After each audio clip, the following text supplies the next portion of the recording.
Muchas gracias. Bueno, en primer lugar, perdonen la demora y les agradezco, como siempre, el espacio académico que brinda el Centro de Graduados para poder seguir capacitándonos y actualizándonos a través de estos canales, en este caso virtuales, esperemos que prontamente presenciales, eh, sobre estos temas que tienen mucha incidencia práctica.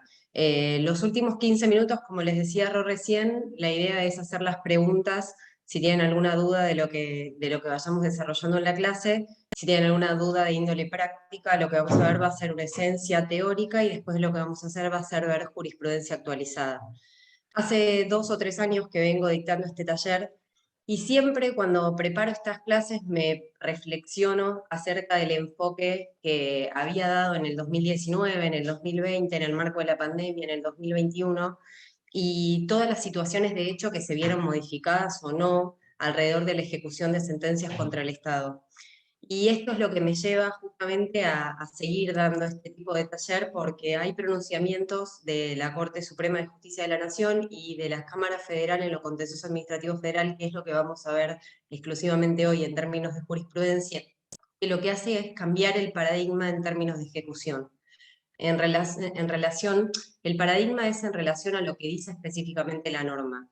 Entonces, lo que les propongo, y es la premisa que vamos a usar en la clase de hoy, es a que tengan presente durante toda esta hora y 10 que dura la exposición, es si en el marco de un proceso judicial en el que un juez reconoce un derecho a una persona, existe una etapa o es una continuidad no menos importante, que es la probatoria por un lado, pero por otro lado existe esta etapa de ejecución de sentencia, que mucha gente desconoce la importancia que tiene, pero en términos de tiempo y en términos de dificultad a efectos de poder cobrar y hacer efectivo ese crédito reconocido en la sentencia judicial, las causas civiles hacen una diferencia sustancial en relación con las causas contencioso administrativo. Uno suele justamente tener en mente que un juicio contra el Estado conlleva, por ejemplo, el agotamiento de la vida administrativa, si es que corresponde, la remisión de la causa al fiscal por el tema de la competencia y la habilitación de la instancia, la contestación de demanda, si hay o no alguna cuestión controvertida de hecho o de derecho, entonces si la causa se abre a prueba o si la causa se cierra en los términos del 259 y se declara de puro derecho, pero la parte, y bueno, obviamente el dictado de la sentencia definitiva, pero lo que tenemos que tener en cuenta, y creo que esto es a modo de introducción, es que hay un proceso dentro del propio proceso judicial que se encuentra destinado específicamente, en el caso, lógicamente, que hayamos logrado una sentencia en la que se condene al Estado a abonar. Este caso lo que vamos a ver en esta clase son sumas de dinero, que gira que muchas veces suele ser engorroso, llevar más tiempo del que imaginamos y que requiere de nuestro conocimiento, no solamente a nivel normativo y jurisprudencial, sino también, y digo jurisprudencial a nivel nacional, sino también jurisprudencial a nivel de la Corte Interamericana de Derechos Humanos, puntualmente en lo que concierne al 8.1 y al 25 de las garantías judiciales que están consagradas y al tiempo razonable, que es toda la doctrina que emana de la Corte Interamericana de Derechos Humanos en el marco de la interpretación que hace del Pacto de San José de Costa Rica. Entonces, en esta premisa, que es la que les propongo trabajar, tal vez sin que tengan un conocimiento teórico alguno, les pregunto, quizás los veo con las caras algunos, si el Estado puede incumplir una manda judicial, si el particular, frente al incumplimiento, tiene el derecho a ejecutar su sentencia en el caso de que venzan los plazos para que el Estado acredite efectivamente el cumplimiento, y cómo son los modos que tiene el particular y que tiene el juez a efectos de compeler y que hacer efectiva esa manda judicial. Bueno, está exactamente, en realidad hace 31 años se dictó, empecemos un poquito con el marco normativo, para después poder llevarlo a la práctica. Se dictó la Ley de Deuda Pública, que es la Ley 23982. Lo que se hizo con esta ley básicamente fue el Congreso consolidó las obligaciones del Estado Nacional a pagar sumas de dinero que hayan sido devengadas hasta el año 91. ¿Por qué o qué significa consolidar obligaciones del Estado? Básicamente que si el particular o el administrado tiene una sentencia firme, no tenía el derecho de percibir la suma de manera inmediata, líquida, ¿sí? La ley lo que hacía era habilitar a que el organismo demandado formule un requerimiento de créditos presupuestarios a el entonces Ministerio de Hacienda, para lo que posteriormente lo que hacía era elevar ese pedido al Congreso de la Nación e incorporar en la ley del presupuesto esa suma correspondiente. Esa sería como una primera opción que emanaba de la ley de deuda pública del 91. Una segunda opción era que el administrado suscribiera por el importe total o por el importe parcial reconocido en la sentencia en moneda nacional, bonos de consolidación emitidos a 16 años.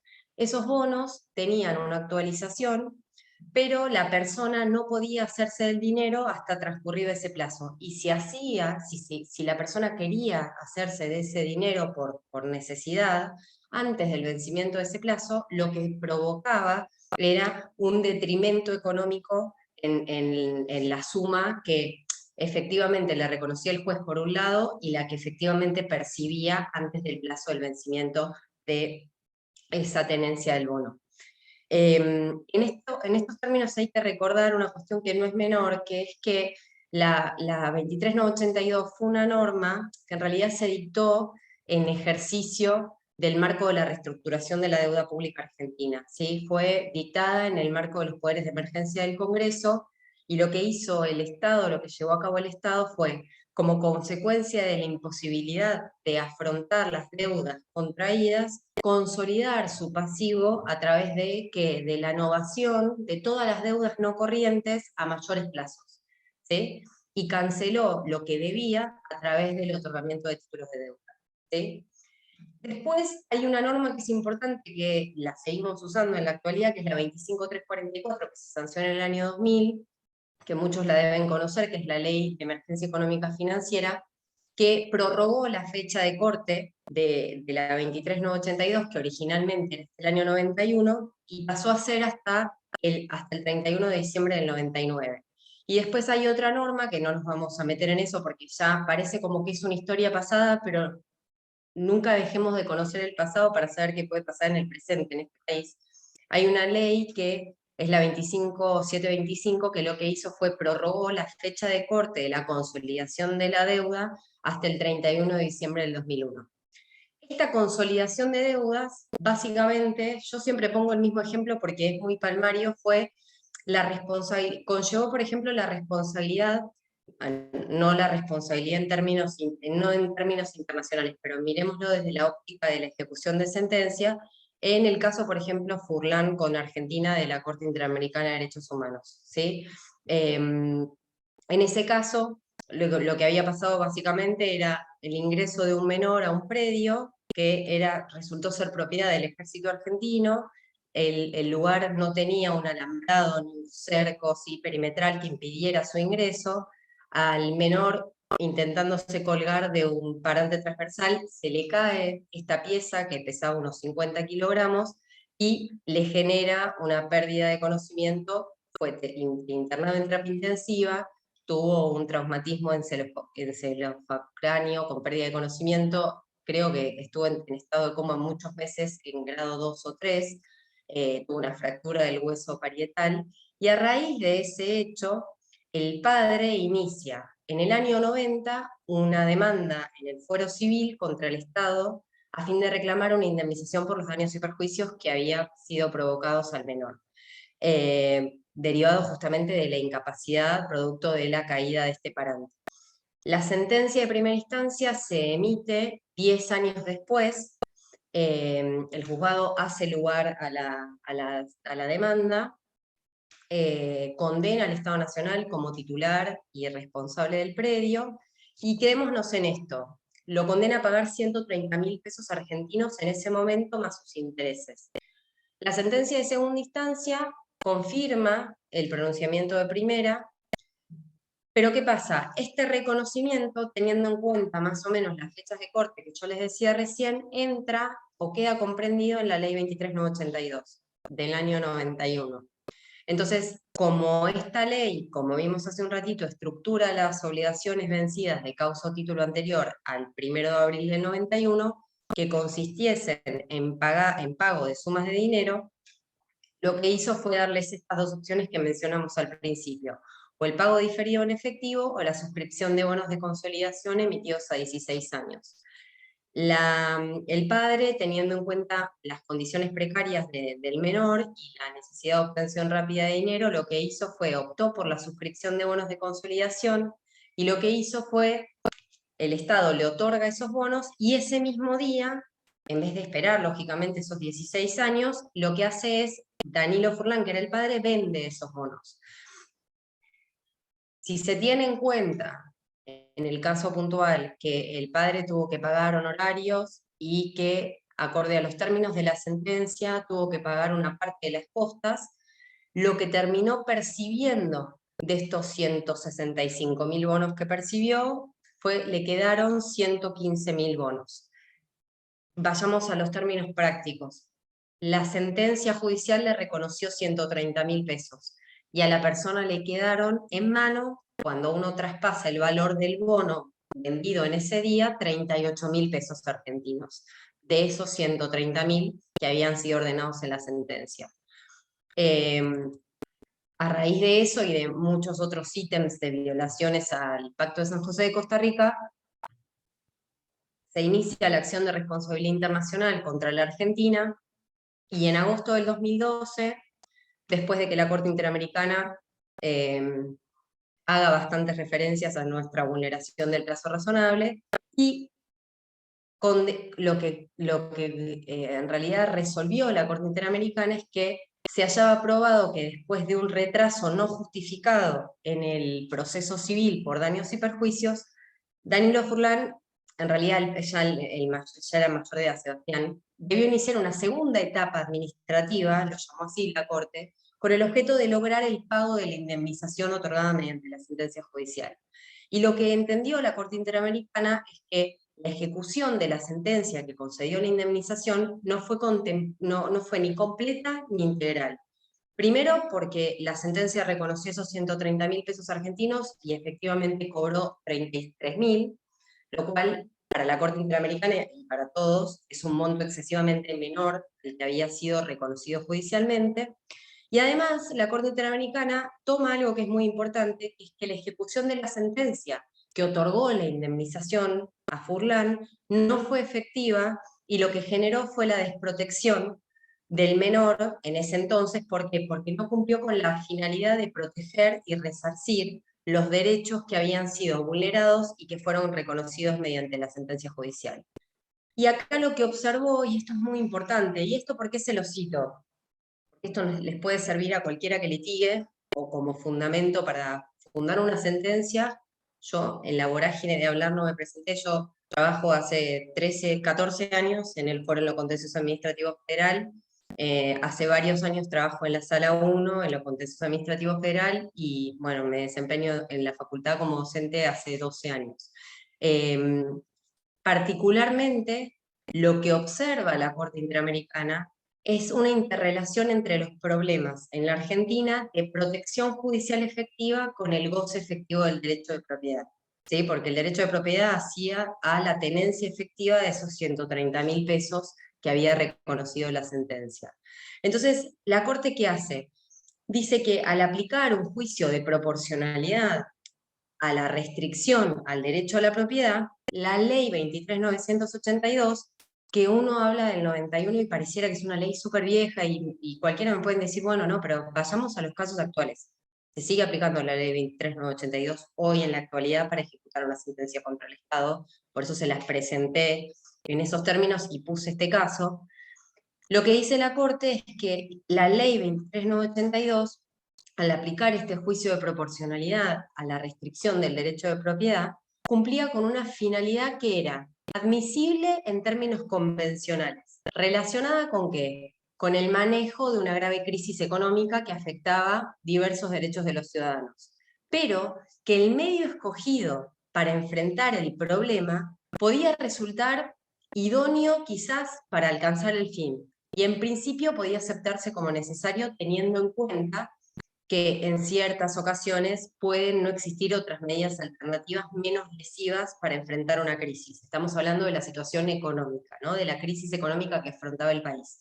Pero para la Corte Interamericana, a partir de la información que surge del expediente, evidencia que la restricción al derecho a la propiedad de Furlan no era proporcionada en sentido estricto. ¿Por qué? Porque no contempló ninguna posibilidad de aplicación que hiciera menos gravosa la disminución indemnizatoria que le correspondía, ¿sí? O sea, para la Corte Interamericana específicamente lo dice, el juez no le da ningún tipo de previsión pecuniaria o no pecuniaria que hubiera podido moderar el impacto en la reducción de la indemnización, u otro tipo de medidas, ¿sí? Relativas, por ejemplo, a las circunstancias específicas de una persona que padece de una incapacidad, ¿sí? Para su atención, para el dinero que ya estaba previsto judicialmente como derecho adquirido a su favor, ¿sí?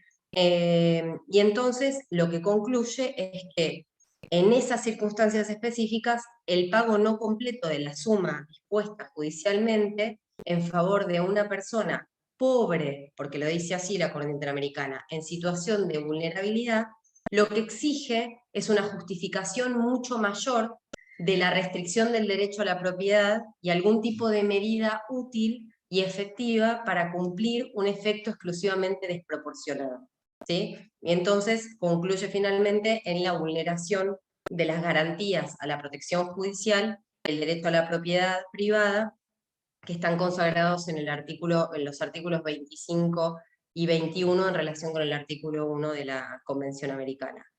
¿Por qué me gusta siempre arrancar con este caso a mí? Porque en realidad este caso dio lugar a la responsabilidad del Estado como consecuencia en parte del diferimiento de las deudas condenatorias del Estado argentino.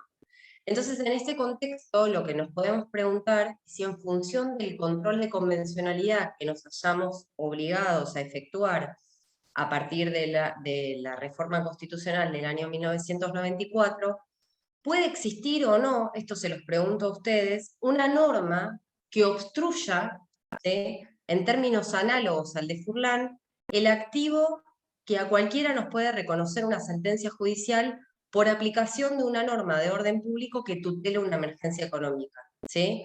Y que esa emergencia económica en nuestro país se va prorrogando con el tiempo, ¿sí?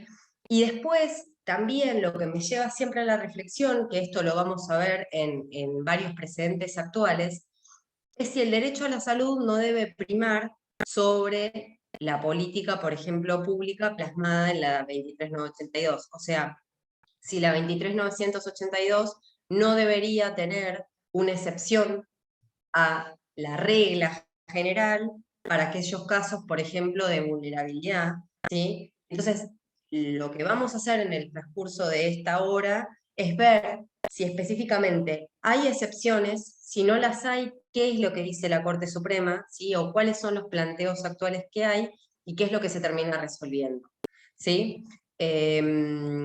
Bueno, en lo que tiene que ver con la ejecución de sentencias en la actualidad, nosotros nos vamos a ceñir mucho al artículo 22 de la 23982. Este artículo lo que hace es disponer que desde la entrada en vigencia de la norma, ya les dije, promulgada en el año 91, el Poder Ejecutivo tiene que comunicar al Congreso todos los reconocimientos administrativos y judiciales firmes, ¿sí?, de obligaciones o títulos posteriores al 1 de abril de 1991 que carezcan de créditos presupuestarios para ser cancelados en la ley de presupuesto el año siguiente al de su reconocimiento, ¿sí? Y lo que hace la 23982 es legitimar al acreedor a solicitar la ejecución judicial de su crédito a partir de la clausura del periodo de sesiones ordinario del Congreso de la Nación, en el que debería haberse tratado la ley de presupuesto que contuviese el crédito presupuestario respectivo, ¿sí? Después hay una ley que es importante respecto a la ejecución, que es la 26895, que aprobó el presupuesto de la Administración para el año 2014, ¿Por qué? Porque modificó por medio del artículo 68, el segundo párrafo, esto es medio confuso, pero es así, es lineal. La 26.895 aprueba el presupuesto de la Administración del 2014, modifica por medio del artículo 68 el artículo 132 de la ley 11.672, y me preguntan, ¿qué sería la 11.672? La ley permanente, es la ley por la cual se aprobó la permanencia de presupuesto, ¿sí? Y queda redactada como de esta manera. Dice básicamente así, que en el caso de que el presupuesto correspondiente al ejercicio financiero en que la condena deba ser atendida no cuente con partida presupuestaria suficiente para ser satisfecha, el Poder Ejecutivo lo que tiene que hacer es efectuar las previsiones necesarias a fin de su inclusión en el ejercicio siguiente, ¿sí? A cuyos fines tanto las jurisdicciones y las entidades demandadas lo que tienen que hacer es tomar conocimiento fehaciente de que, y esto es súper importante y ahora lo vamos a volcar en un caso concreto, de la condena antes del 31 de julio del año correspondiente al envío del proyecto. Lo que dice es que tienen que incorporar en sus respectivos anteproyectos de presupuesto ese requerimiento financiero total correspondiente a las sentencias firmes a incluir en este citado proyecto. Entonces, volquémoslo con las normas en la práctica? Para percibir una suma de dinero que el Estado le debe a un particular producto de una sentencia que reconozca un derecho, con una suma de dinero o eventualmente una sentencia que reconozca un derecho y posteriormente la existencia de una liquidación aprobada, tiene que mediar una sentencia, lógicamente, de reconocimiento en el expediente judicial o una liquidación aprobada en cuanto al lugar por derecho de las sumas adeudadas, ¿sí?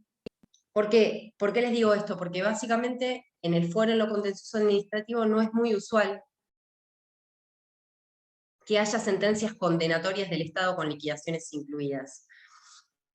Ahí tenemos un problema, que quizás se los digo de índole práctico, no sé si es un inconveniente, pero es mejor, uno quizás lo piensa en términos de economía procesal, pero quizás es mejor esperar el reconocimiento judicial, en el que te digan, sí, te doy tanta plata, por ejemplo, no sé, de daño moral, ¿sí? Y después hacer una liquidación cuando queda firme el reconocimiento judicial de ese daño moral, porque ese daño moral a vos te van a incluir los intereses, por ejemplo, si es una acción de daños y perjuicios, desde el momento en que acaeció el hecho, ¿no? Entonces, esa inclusión de intereses te va a permitir aprobar una liquidación y que tu base liquidatoria, ¿sí? Por ejemplo, sea la que se previsione específicamente y sea la que, por ejemplo, se tenga en cuenta en el momento de regular honorarios, ¿sí? ¿Por qué?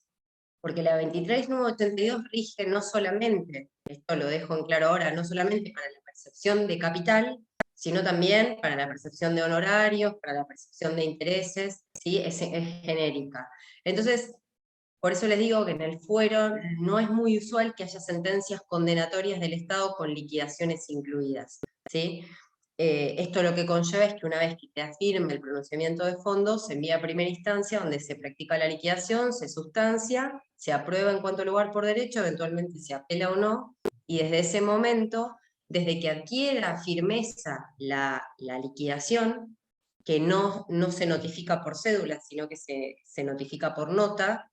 Si la liquidación, ahí es donde me interesa a mí, es donde me gustaría agarrar un pizarrón y ponérselos. Si esa liquidación queda firme antes del 31 de julio del año en curso, por ejemplo, este año, estamos a 16 de mayo, si la liquidación a nosotros nos queda firme hoy, ¿sí? El organismo demandado lo que tiene que hacer es notificar al Ministerio de Economía a efectos de que esa suma, como quedó firme antes del 31 de julio, sea incorporada en el presupuesto a debatirse en septiembre de este año, ¿sí? Para ser pagadero en el año 2023. Con la posibilidad, y esto es muy importante y lo vamos a ver con jurisprudencia, frente al agotamiento y haber acreditado el agotamiento de las partidas presupuestarias destinadas, que se prorrogue por un año más. Entonces vayamos a la práctica. Si yo tengo un reconocimiento judicial y una sentencia o una liquidación que me queda firme antes del 31 de julio del año en curso, del 2022, el Estado tiene que notificar al Ministerio a efectos de que esa suma se incluya en el presupuesto del 2023 que se va a tratar en septiembre de este año, ¿sí? El Estado Nacional tiene tiempo para pagar hasta el 31 de diciembre del 2023 y en caso en que se agoten las partidas presupuestarias destinadas a cancelar ese crédito al 31 de diciembre del 2023 y que el Estado, y esto se los adelanto en términos jurisprudenciales, acredite de forma fehaciente que esa partida se agotó en el expediente judicial, tiene la 23982, le da la opción de diferir el pago por un año más. Entonces, retrotrayéndonos un poco para atrás, esta es la importancia de tener en cuenta el proceso, ¿sí? Si bien está dentro del marco del proceso judicial único en el que estamos en la contienda contra la otra parte, como que hay un mini proceso, no mini en términos de chiquito, sino como parte del proceso que lleva mucho tiempo, ¿sí? Que se está dilucidando, antes llevaba muchas presentaciones, pero una sentencia de reconocimiento, que les vuelvo a decir, después de que se demande al Estado de agotar la instancia administrativa, de que el Estado conteste, de que se abre a prueba, de que se dicte la sentencia definitiva, de tener una sentencia de segunda instancia y eventualmente una sentencia de corte, y que se apruebe la liquidación, si tenemos la suerte de que sea antes del 31 de julio de este año, el Estado tiene la posibilidad, si acredita el agotamiento de la partida, de hacer efectiva esa cancelación del crédito hasta el 31 de diciembre del año 2025. ¿Sí? Y estamos en mayo, está bien, 23, no, hasta el 31 de diciembre del 2024. Y estamos en el 16 de mayo del 2022. Fíjense el tiempo que transcurre a efectos de poder percibir una suma que tiene que pagar el Estado Nacional, en contraposición con lo que pasaría con una sentencia civil en la que tenemos una condena y nosotros tenemos 30 días. ¿Sí? Ahora, ¿qué pasa si esa liquidación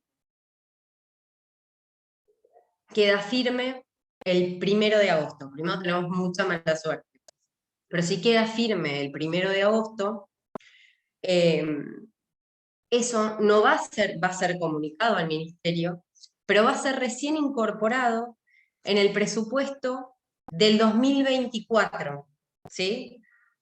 O sea, va a ser tratado en el presupuesto en septiembre del 2023 para ser incluido y pagado durante el transcurso del año 2024. Y si acredita el agotamiento de las partidas presupuestarias, puede el Estado diferir el pago y pagarlo hasta el 31 de diciembre del 2025. ¿Sí? Esa es la pura realidad. Vamos a ver que no es lo peor, pero bueno, esto es lo que pasa en la práctica.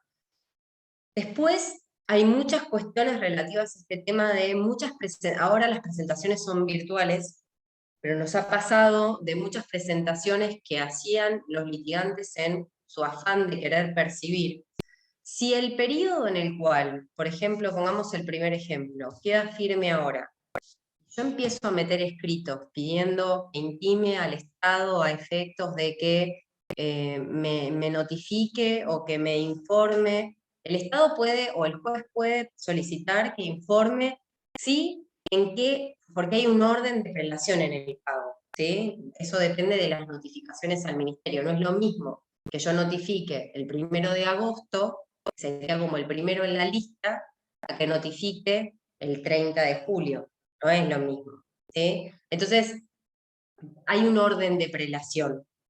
Ese orden de prelación, en realidad, marca o debería marcar en la práctica el orden por medio del cual el Estado efectiviza el pago de las sumas que adeuda. ¿Sí? Entonces, volviendo un poco, ya en el año, ya yo me voy un poco para atrás y pensaba que en el año 99, o sea, ya hace 22 años, tuvimos como una primera aproximación frente a qué, frente a los casos en los que el Estado incumplía con una manda judicial. ¿Sí? Y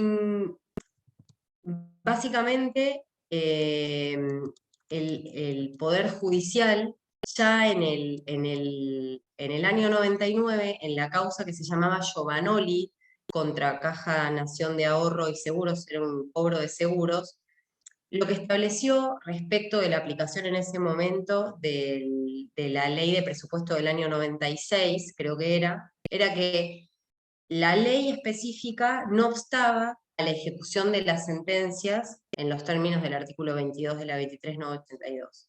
¿Por qué? Porque el acreedor estaba legitimado, según la Corte, para ejecutar su crédito en virtud de una habilitación expresa de la ley, ¿sí? Mientras que en el segundo caso, que era lo que defendía el Estado Nacional, contaba con una partida presupuestaria afectada al cumplimiento de la sentencia. ¿Sí? Acá en realidad lo que se estaba discutiendo era todo lo relativo al privilegio de la inembargabilidad de los recursos afectados a la ejecución presupuestaria del sector público nacional, que está consagrado en el artículo 19 de la ley 24624. ¿Sí? Básicamente la Corte lo que dice es que no es admisible que el Estado pueda demorar el acatamiento de un fallo judicial mediante el incumplimiento de un deber legal. Entonces, esta jurisprudencia de Giovanoli ya en el 99 posibilitó que, habiendo transcurrido el plazo que yo les mencioné recién de la 23982, incluyendo el diferimiento y no mediando cancelación de deuda por parte de la administración, el juez, frente al pedido formal de ejecución de sentencia, se encuentra habilitado a trabar un embargo sobre cualquier cuenta cuya titularidad le perteneciera al organismo demandado, sin necesidad de identificar número y tipo de cuenta. ¿Sí? Eso nos pasó en primera instancia durante mucho tiempo, a partir del año 2014, 2015, donde se empezaron a visorar muchos incumplimientos de sentencia después de haber diferido el pago, ¿sí? Entonces había muchos jueces de primera instancia que lo que hacían era solicitar el número de CBU de las cuentas, y la parte actora desconocía la titularidad y el número de CBU de una cuenta que le perteneciera al Estado Nacional. ¿Sí? Entonces se determinó por o la inconstitucionalidad, que ya no se plantea, porque antes se defendía, o la inaplicabilidad del artículo 19. ¿Sí? Entonces, hoy por hoy, con solicitar el embargo de las cuentas al Estado Nacional, una vez que transcurre, les vuelvo a decir, si se encuentra acreditada el agotamiento de la partida hasta el 31 de diciembre del otro año, y si pasó el 31 de diciembre y el Estado no acreditó el agotamiento de la partida, cualquier persona puede, obviamente el legitimado, venir el 1 de febrero y pedir que se embarguen las cuentas al Estado Nacional. Y ahí tenemos un tema de índole práctico, que ¿cuál es? ¿Qué pasa si frente a un pedido el 1 de febrero, pónganle, de que se ejecute la sentencia por incumplimiento del pago, el Estado Nacional, cuando se sustancia ese pedido, porque generalmente se sustancia, no se ordena directamente la traba del embargo, viene y acredita el agotamiento de la partida presupuestaria? Bueno, en ese punto hay varios precedentes que si quieren después se los puedo pasar, que lo que dicen es que el tiempo, el plazo que cuenta el Estado Nacional para acreditar el efectivo agotamiento es hasta el 31 de diciembre del año que tiene que pagar. Y que si la constancia de agotamiento de la partida es posterior a esa fecha, ¿sí? Y encima es frente a un pedido del particular ejecutar la sentencia, no tiene validez. Entonces lo que se resuelve es se desestima la pretensión del Estado Nacional y se termina ejecutando al mismo, trabándole el embargo. ¿Sí? Ese tema es de índole práctico y es importante que lo sepan. Y respecto de precedentes, hay un precedente importante que muchos de los que tienen algunas ejecuciones de sentencia lo deben conocer, es el fallo Curti, es del año 2016, del 27 de diciembre, lo que hizo el Estado Nacional, lo que hizo la Corte Suprema fue expedirse respecto de las ejecuciones de sentencia en el marco de las demandas contra el Estado. Pareciera que, de lo que, si me entendieron bien, ahora veremos las preguntas más adelante, que la ley es bastante lineal en términos de cómo es que el Estado o cuánto tiempo dispone el Estado para ejecutar, para poder acreditar en autos el pago efectivo de la suma que se adeuda.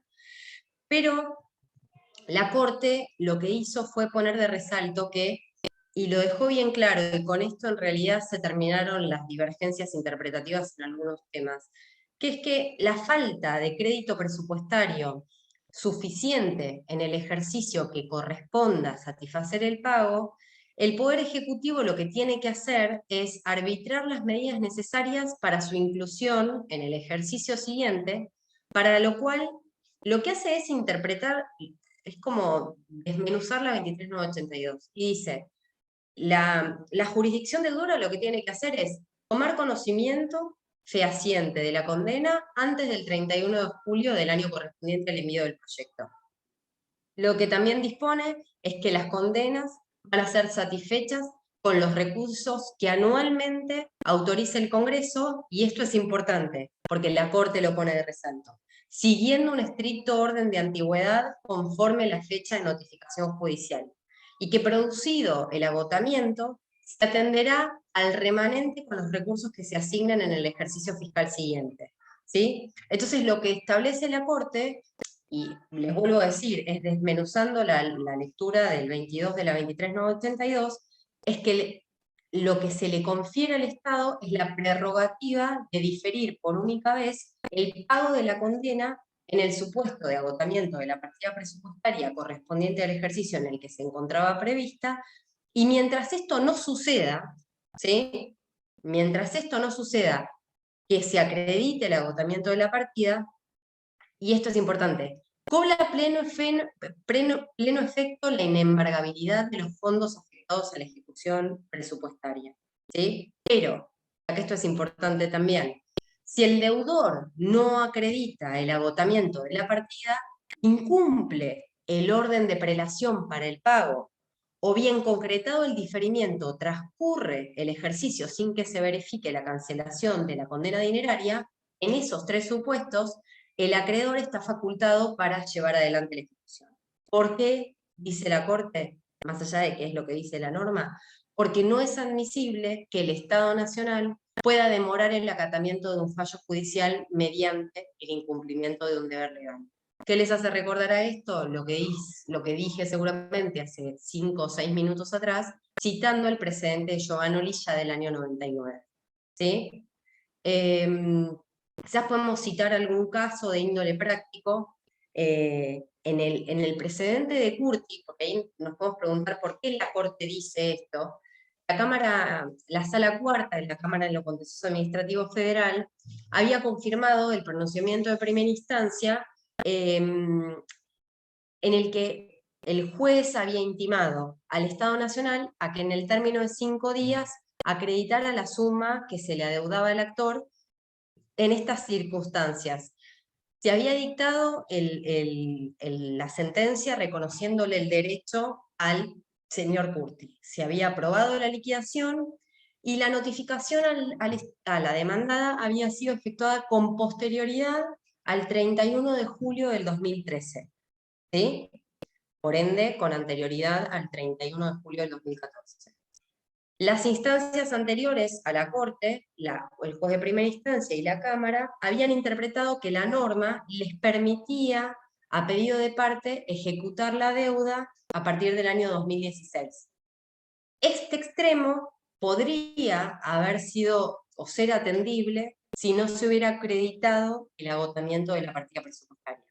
Entonces, la Corte Suprema lo que hizo fue poner de resalto que si el Estado argentino ejerció la opción de diferir el pago de la condena por el agotamiento de la partida presupuestaria, de no verificarse la cancelación en el ejercicio siguiente, el actor se encontraba en el derecho de llevar adelante la ejecución de su crédito dinerario a partir del ejercicio subsiguiente. ¿Sí? De esta manera, lo que deja en claro es lo que hablábamos recién, que debe acreditarse de un modo fehaciente el agotamiento de la partida presupuestaria antes del 31 de diciembre del año que corresponda, ¿sí? Eso es con respecto a el fallo Curti.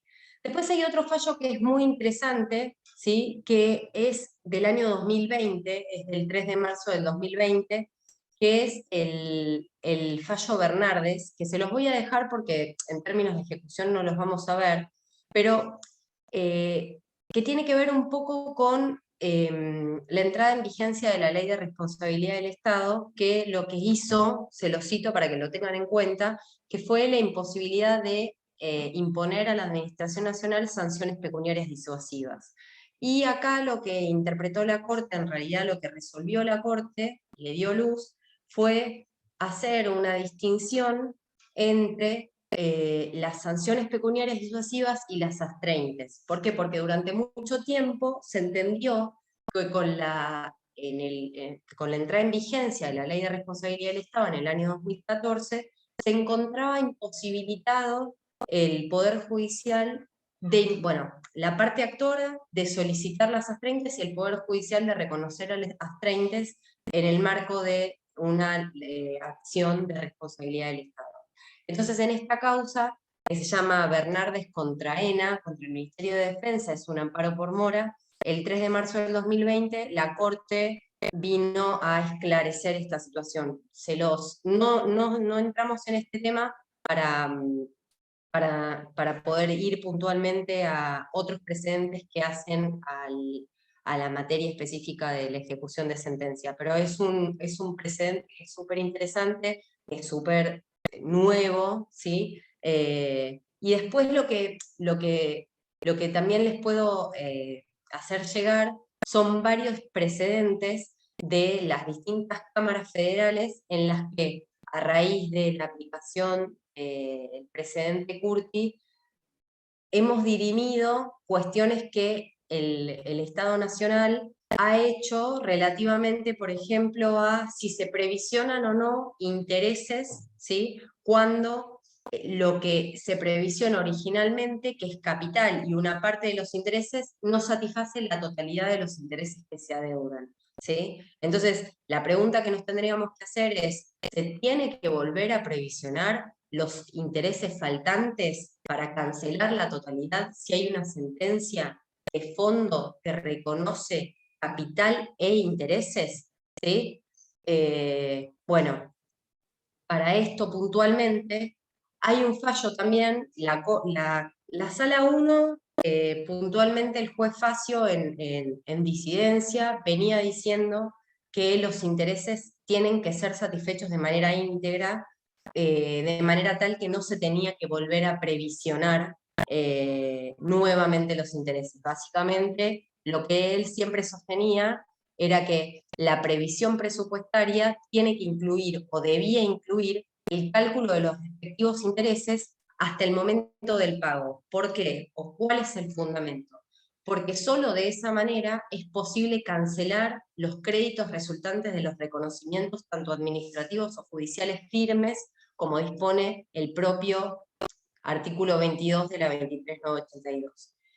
Y además, el juez Facio lo que sostiene es que no es razonable exigir que para el cobro de las sumas que se van devengando en concepto de intereses, se deba cumplir nuevamente con el procedimiento previsto en la 23982, exigencia que además la ley, la propia ley, no impone, ¿sí? Entonces, lo que concluye es que una solución contraria lo que terminaría es por hacer recaer en el acreedor básicamente los efectos derivados de un procedimiento en beneficio del Estado Nacional, lo cual no solo no es razonable y conduciría a una sucesión infinita de diligencias a fines de atender a las previsiones presupuestarias necesarias para satisfacer los intereses generados por el propio procedimiento, ¿sí? Sino también lo que conllevaría es un inadmisible retraso en el incumplimiento de la sentencia y de sus accesorios, sumado a un dispendio jurisdiccional innecesario en términos también de fondos que le pertenecen a la nación. Entonces concluye en que esa previsión se tiene que hacer de forma suficiente para cancelar en forma íntegra el crédito, ¿sí? Hay varios precedentes en relación a este tema, yo después se los paso, pero ya desde el 2018, el 17 en realidad, que se viene diciendo eso, y que es importante que muy cerquita de cuando se dicta Bernardes, se dicta una causa por parte de la Corte Suprema que se llama Martínez Gabriel Rubén contra el Estado Nacional, era una causa contra la Policía Federal de la Nación, sobre daños y perjuicios.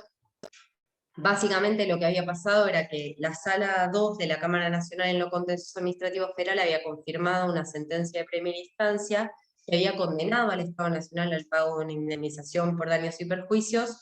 En esa causa, en la de Martínez, los daños eran por uso de trajes de amianto, ¿sí?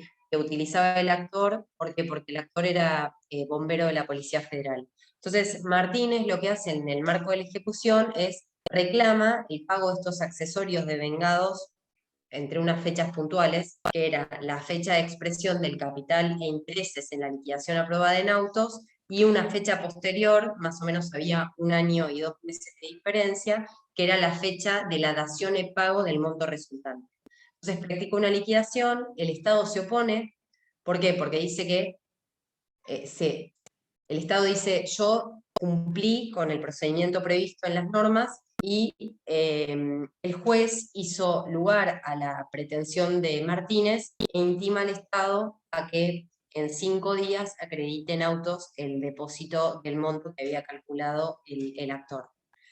La Corte básicamente lo que hace es confirma esa decisión, ¿sí? Y dice que el carácter meramente declarativo de las sentencias contra la nación tiende a evitar que la administración pueda verse colapsada por efecto de un mandato judicial perentorio en situaciones de no poder satisfacer el requerimiento judicial por no tener fondos previstos en el presupuesto, y también señala que ello no significa una suerte de autorización al Estado Nacional para no cumplir con las sentencias judiciales. ¿Por qué? Porque según la Corte importaría colocarlo al Estado Nacional por fuera del orden jurídico, ¿sí? Y básicamente lo que dice es, cuando es precisamente quien debe velar por la observancia del orden jurídico, y que cabe destacar la ulterior intervención judicial para en realidad para el adecuado acatamiento del fallo, ¿sí? Cuando en los casos en los que exista una irrazonable dilación en su cumplimiento, ¿sí? Entonces menciona el artículo 22 de la 23982, dice, bueno, acá está el procedimiento, que lo que hace es armonizar la administración racional de los fondos públicos y los derechos patrimoniales de los particulares, y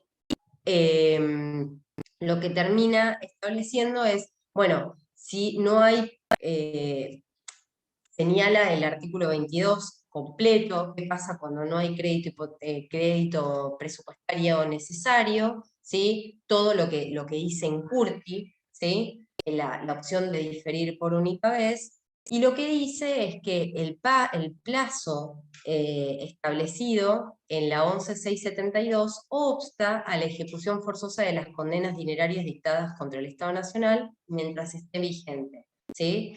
Y lo que termina resolviendo finalmente es que, primero, que los intereses moratorios deben computarse hasta la cancelación del crédito, en orden a satisfacer su integridad y producir el efecto liberatorio del pago para el deudor, citando el Código Civil viejo y el Código Civil Comercial actual.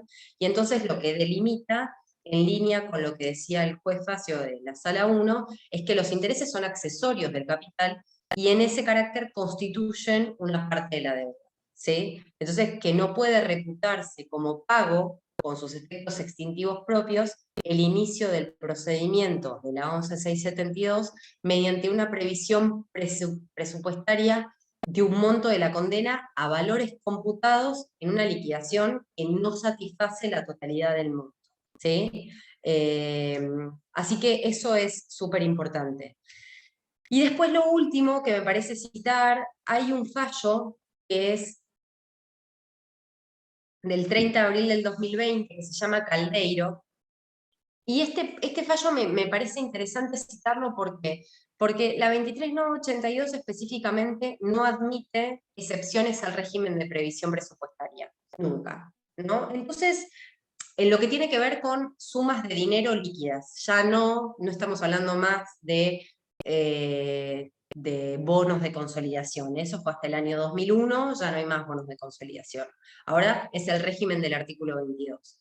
Pero ¿qué pasa si hay alguna situación de vulnerabilidad? ¿Se contempla alguna excepción? Lo de Furlan. Imagínense que lo de Furlan hubiera pasado el hecho en el 2005 y tenía una incapacidad del 70% y estaba en situación de vulnerabilidad por ser menor, por no tener la capacidad económica de afrontar los gastos médicos necesarios. ¿Hay excepción o la persona damnificada tiene que esperar 3 o 4 años y después trabarle un embargo al Estado a efectos de poder percibir la suma que le debe el Estado Nacional? La Corte Suprema en Caldero, y hay varios precedentes posteriores, lo que termina diciendo, a ver, se los resumo básicamente para que sepan qué fue lo que pasó.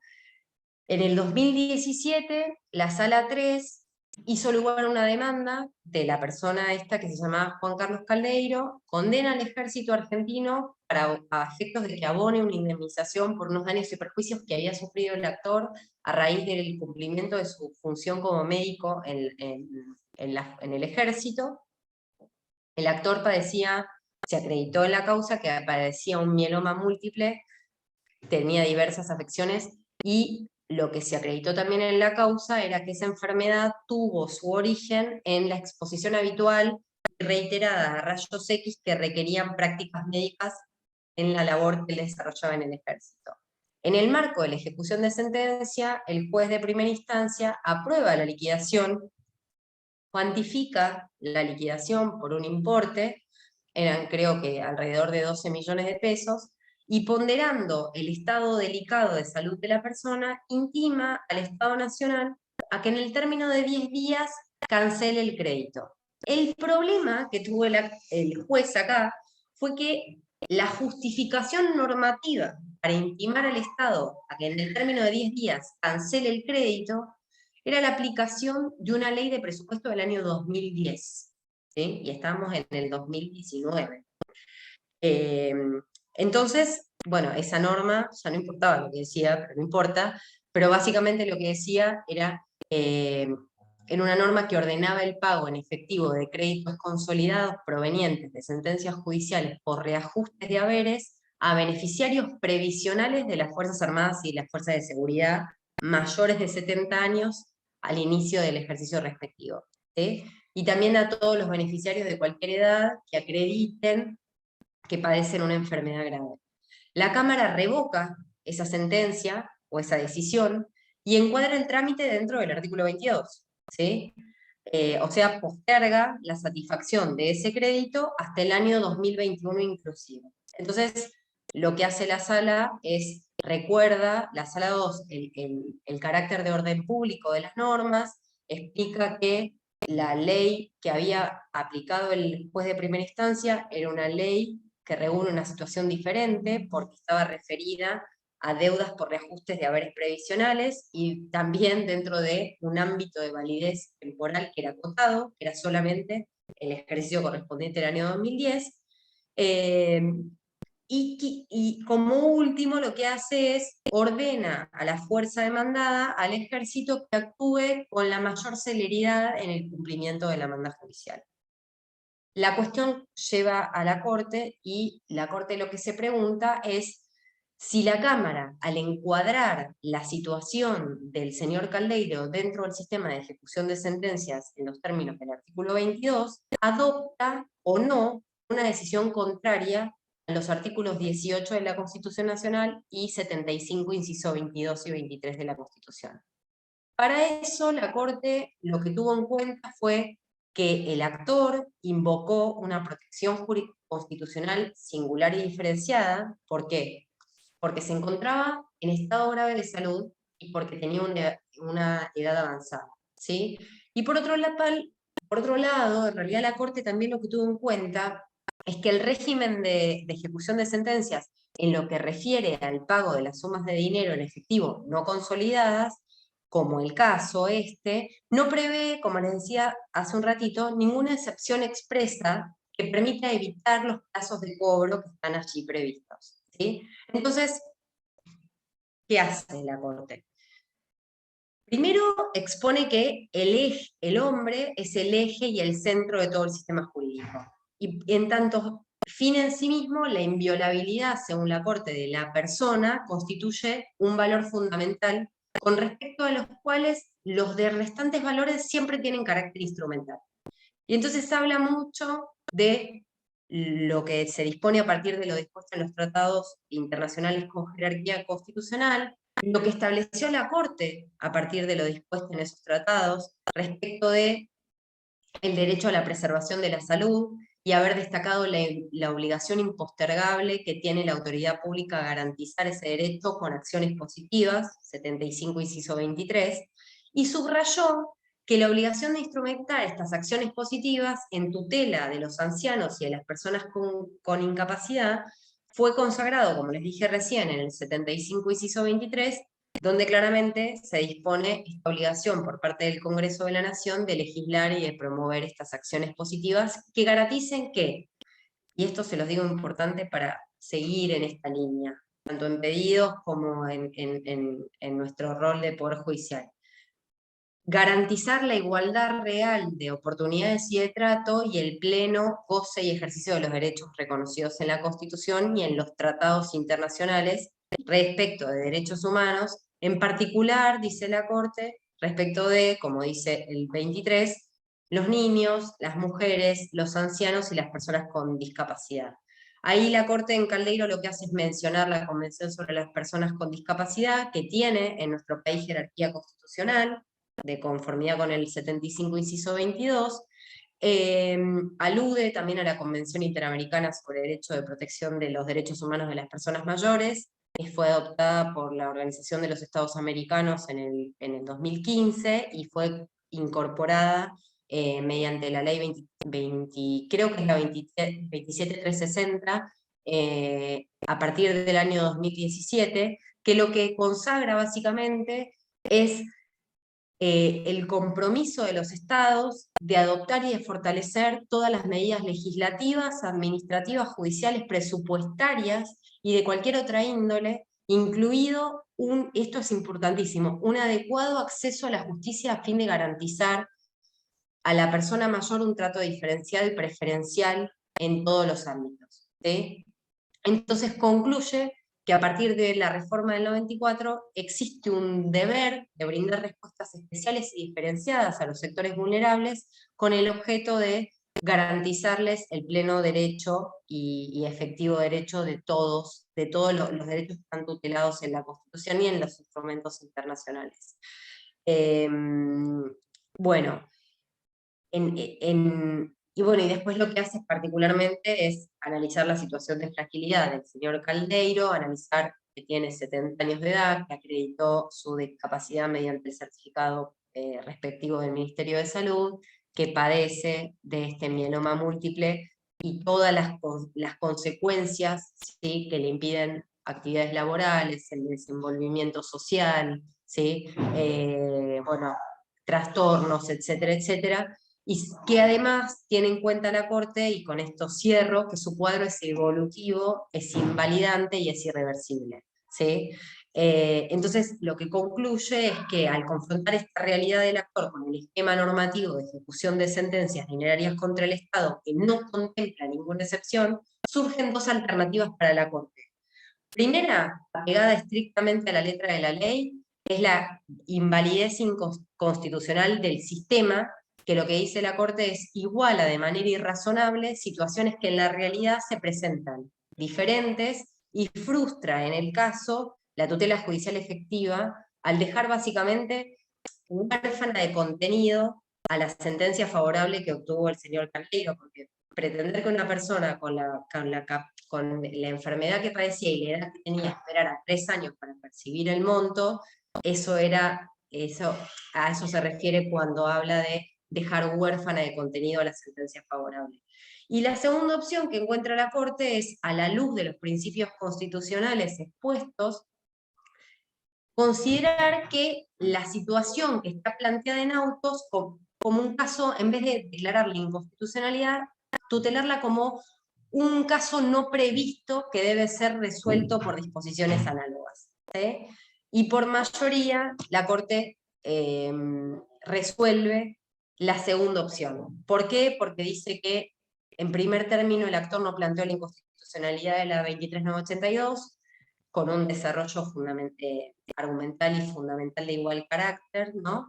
Que el régimen de ejecución de sentencias dinereres contra el Estado procura, lo vuelve a mantener, armonizar la administración racional de los fondos públicos, y que se trata de un procedimiento que pretende que la administración pueda adoptar los recaudos de orden contable o presupuestario y evitar ser sorprendida por un mandato judicial perentorio que lo coloque en una circunstancia que podría llegar a perturbar el funcionamiento de algún servicio esencial que debe brindar el Estado. Entonces se entiende que no es ni razonable ni necesario invalidar de manera global un sistema que está diseñado por un órgano de carácter representativo, que en este caso es el Congreso, en ejercicio de las facultades previstas en el 75, inciso 8, para fijar básicamente las prioridades en la asignación de recursos limitados para satisfacer necesidades ilimitadas, si es el propio ordenamiento jurídico el que permite arribar a una solución justa y equitativa mediante la aplicación de normas análogas. Entonces termina resolviendo por no determinar la invalidez, la falta de, o la inconstitucionalidad de la 23.982. Hay una disidencia en realidad es del juez Rosengratz, que lo que hace es declarar, dice básicamente que no se puede arribar a otra solución que no sea la declaración de inconstitucionalidad de la 23.982, ¿sí? Bueno, son -10, yo no sé si tienen alguna pregunta, yo puedo seguir dando casos, pero no sé si les parece habilitar el micrófono. Dale, voy habilitando el Hay un montón de manos. Sí. Elsa, te estoy dando el audio. Dale, al que quiera. Hola, sí, ¿qué tal? Buenas noches, ¿Cómo muy estás? buena la charla. Gracias. Y una consulta por ahí, yo no soy especialista en esto, pero estoy con un tema de una sentencia de un daños y perjuicios que se condenó al Estado, pero con bonos de consolidación. Entonces, Sí. bueno, hay un formulario, fue al Consejo de la Magistratura, bueno, técnicamente ya estaría en economía, ¿no es cierto? Sí. Mi consulta es la siguiente, en base a lo que pude entender yo desde la charla, si bien esto es algo muy añoso, tiene que, todas las sentencias tienen que, no importa del año que sea, tienen que entrar en el presupuesto de este año, por ejemplo. No, porque en realidad todas las sentencias que fueron de causa o título desde el año 91 hasta el año 2001, que fue la última fecha de corte, Sí. esas deudas están consolidadas. Ajá. Ahí es lo que hablábamos un poco al principio, de que la consolidación de las deudas lo que tiene es esta doble opción, que seguramente, teniendo en cuenta el año, lo que optaron fue por la obtención de esos bonos de consolidación. Esos bonos de consolidación son a tenencia a 16 años, con lo cual vos ahí lo que tenés que contabilizar es el plazo a partir del cual de que adquiere firmeza la sentencia y contar esos 16 años a efectos de poder percibir esos bonos. ¿Se entiende? Ah, está bien. Entonces, claro, no... Una cosa es el artículo 22, que son sumas líquidas de dinero, ¿sí? Ese plazo de 2, 3 años que se previsiona, no se previsiona, ahí va el Estado, y lo que te hace es, en la cuenta, vos abrís una cuenta judicial en la causa, y ahí te deposita la plata. No hay bonos. A partir del 2002, todos los hechos producidos por daños, a partir del 2002, no están más, no existen más los bonos. de consolidación, no hay más consolidación de deuda. Ajá. A vos Está lo que te bien. quedó es un régimen anterior que tiene, no lo tratamos, básicamente es súper interesante, pero no lo tratamos porque ya no es norma vigente, y quizás sí, obviamente, que quedan casos como quedan casos del Corralito, como quedan casos de un montón de cosas viejas, que uno dice, No, son residuales, digamos. totalmente. Pero bueno, tiene que ver con el ámbito temporal, el momento en el que se produjo el hecho del reconocimiento. Ujú. Y en el caso vamos a pensar de que es la deuda en pesos y no entra en este presupuesto. Yo tengo que esperar hasta el año próximo, ¿no es cierto? ¿Y qué pasa durante todo ese tiempo? ¿Tengo que calcular los intereses? Claro.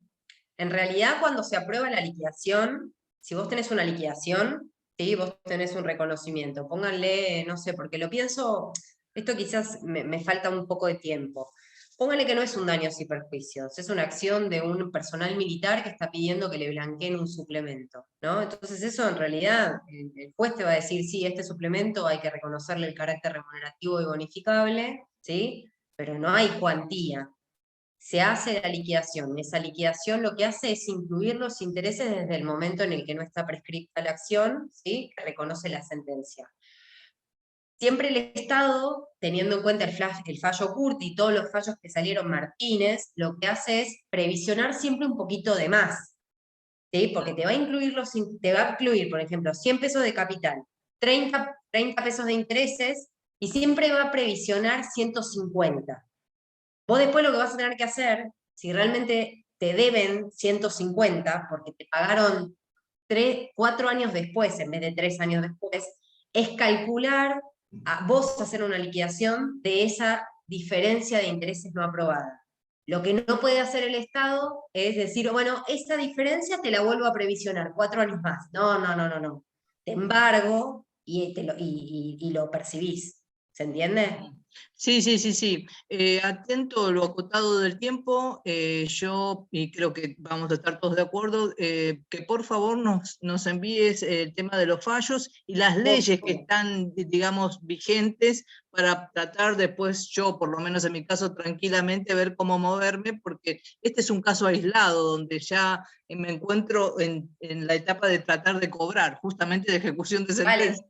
Por eso No, estoy cuenten acá. conmigo. En Yo les cuanto voy a la profe mandar nos el. mande, en cuanto Flor nos envíe el material, nosotros lo vamos a reenviar a todos los asistentes. Lo único que les pedimos es que nos tengan paciencia porque Flor nos va a tardar un ratito en mandarlos y nosotros también, así que tengan en cuenta eso. Lo único que les pido es que las preguntas sean, las que siguen, sean breves, porque estamos cortos de tiempo. Le voy a ir dando la palabra a Analia.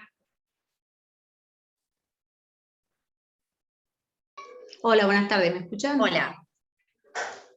¿Qué tal? Mucho gusto y gracias por la al contrario. participación. Mira, bueno, trato de ser rápida, por lo que yo tengo una sentencia firme desde octubre del año pasado con liquidación firme febrero de este año, contra el gobierno de la Ciudad de Buenos Aires, daños y perjuicios, sede civil, no contenciosa. Okay. Bueno, yo estoy ahora tratando de que el gobierno de la ciudad me acredite al menos la inclusión en el presupuesto antes del 31 de julio. Eso. Es un tema. Ya lo pedí, ya el juzgado le corrió el traslado, pero todavía no contestaron. ¿Qué otra manera tengo de insistir para que por lo menos asegurarme que entre antes del 31 de julio? Y no tengo manera. No, sí, tenés manera. Sí. A ver, si la notificación fue fehaciente, ¿sí? Sí. Más allá de que a vos te va a dar tranquilidad conocer que está previsionado, sí. Si la notificación es fehaciente, vos en el momento de ejecutar vas y ejecutás, ¿entendés? Ah, Lo ok. que sí podés hacer, que eso no llegamos a verlo, y lo mencioné con la intención de que lo piensen en términos de Bernard, desde este amparo por mora en el que la Corte dice, che, ¿qué significa treintes y qué significa sanciones disuasivas? Es, si el Poder Judicial dice, imagínese que en el término de 5 días se acredite la previsión, no que pague, que acredite que esté previsionado, y notificás, y no acreditan, están incumpliendo una manda judicial. Y entonces pedí la reiteración bajo procedimiento A30, vas a ver cómo te contestan. Ah, perfecto. Y decime, lo último, ¿se puede ejecutar 2 sueldos del jefe de gobierno? ¿Eso es así? que yo puedo ahora, digamos... Depende de la situación de excepción, porque la diferencia sustancial, y no me voy mucho más, si Ron no me reta y tiene razón, Está bien. la diferencia sustancial entre el régimen de diferimiento de pago del gobierno de la ciudad con el régimen de diferimiento de pago del Estado Nacional es que la 23982, que es la que se aplica al Estado Nacional, no tiene excepción. Ahora, la ley del gobierno de la ciudad sí tiene excepción. Ah, ok. Entonces eso es lo que, andate a la excepción del gobierno de la ciudad, te digo porque yo hago federal, pero lo veo en los casos de Cromañón, en los que se está intimando al pago es al gobierno de la ciudad, y hay casos de vulnerabilidad en los que se aplica la excepción del gobierno de la ciudad, al pago de los 2 sueldos, ese es el máximo. Claro, que en Entonces, realidad no es tiene que mucho. dar una situación de excepcionalidad, ¿no? Bueno, no importa. Tampoco es mucho. Sí, no, bueno, está bien. pero algo es algo, digamos. Claro, sí, que eso se puede ejecutar ya, digamos. Deberían pagar. Lo mismo para los honorarios, en realidad también. Perfecto. Exacto. Bueno, muchísimas gracias. No, por favor. Gracias a todos. Estoy dando la palabra a María. María, ya tenés el audio. Hola, gracias. ¿Me escucha bien? Sí, perfecto. Disculpe, no tengo cámara. No hay drama. Trato de ser breve. La deuda consolidada en juicio contra el Estado de los residuales que se quedaron privatizados, yo tenía honorarios. Tengo que operar el corazón, me cuesta hablar. Entonces, la deuda consolidada por la 23981 dejó de ser y pasa a ser integrante de lo que es la 23982, ¿no es cierto? Ya no deja de ser bonos, ¿sí? Lo que yo tenía para cobrar, que no lo cobré, se rige por las normas de la 23982. No, siempre fue la 23982 de consolidación de deudas. Esa es del año 91. Sí, claro, pero lo que pasa es que eran juicios por diferencias salariales que tenían liquidación firme. Sí. Tengo liquidación firme por honorarios, notificada a la demandada, que era el Estado, y había que hacer todo un procedimiento larguísimo. En el camino yo, en 30 años hice mi vida, tuve hijos. Me operaron, bueno, lo que sea. No pude seguirle el ritmo porque iba cambiando continuamente y tenía que sobrevivir. Lo que pasa es que ese régimen, ahí te respondo sucintamente, el régimen tiene que seguir, el régimen tuyo es de consolidación de deuda, porque el hecho pasó cuando estaba vigente la norma de consolidación de deuda, no importa que en la actualidad no se aplique la ley de consolidación de deuda. Está bien, pero ahí hubo un corte a marzo del 91 y el 1 de abril, ¿no es cierto? No, esas fechas de corte fueron de prórrogas de consolidación. Si vos tenés consolidada la deuda, no importa que lo hayas dejado estar 20 años. Tu deuda va a estar consolidada siempre. Lo que tenés que hacer es mover en sede administrativa a efectos de poder percibir el capital. Ante el mismo, que son juicios laborales, ante el mismo... El mismo fuero. Sí, exactamente. Y busco el procedimiento a través de todas las leyes que había, que fueron modificadas. Sí, que eso yo te los paso, eso sigue... No, eso sigue siendo lo mismo. Porque ya de consolidación no hay nada más, el trámite es siempre igual. Pasa que demora mucho, es muy burocrático. Ahora quizás con el tema de la digitalización es un poco más sencillo. Sí, o pero... sea, siendo una sentencia firme, una liquidación firme, a mí no me prescribió, porque el Estado tendría que haber hecho la liquidación perdón, no prescribe si está firme, si está consolidada, ¿no? El expediente sigue moviéndose porque hay otros abogados que están... bueno, entonces está bien. No, entonces empezá otra vez o seguí el trámite por donde lo dejaste. Sí, bueno, muchas gracias, disculpa. No, por favor. Y el material en cuanto a toda la normativa que tengo que leer viene por material de graduados. Sí, todo el material que la profe nos envíe lo vamos a reenviar a los asistentes. Muchas gracias. No, por favor, al contrario. Ahí ya le di la palabra a Gabriela. Dale. Hola, Florencia, ¿cómo te va? ¿Cómo estás? Mira, dos minutos, porque no lo pude agendar bien. que ya sabemos que la ley 23.982 te da un plazo para, bueno, se podía ejecutar, etcétera, el artículo 22.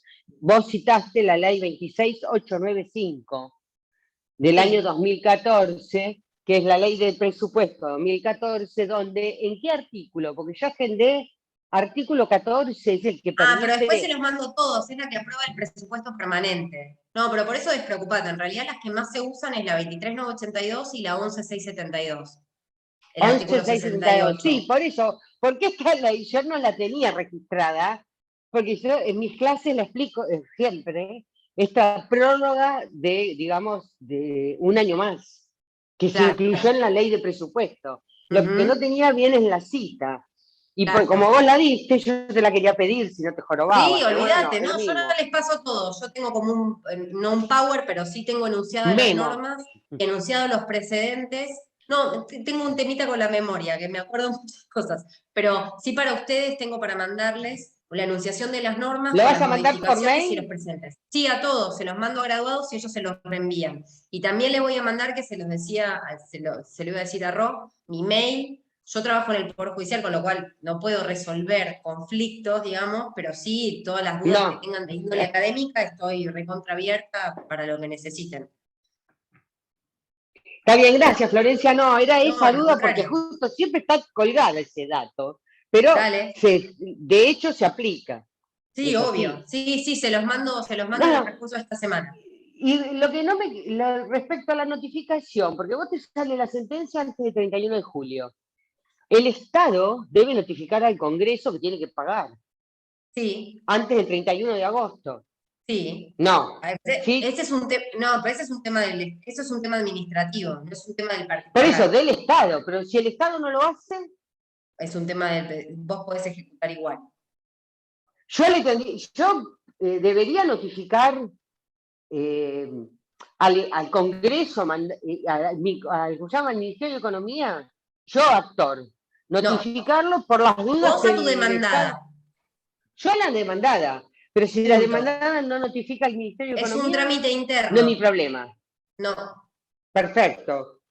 Porque siempre está esa duda, ¿viste? Si yo voy y notifico por las mías, por la duda...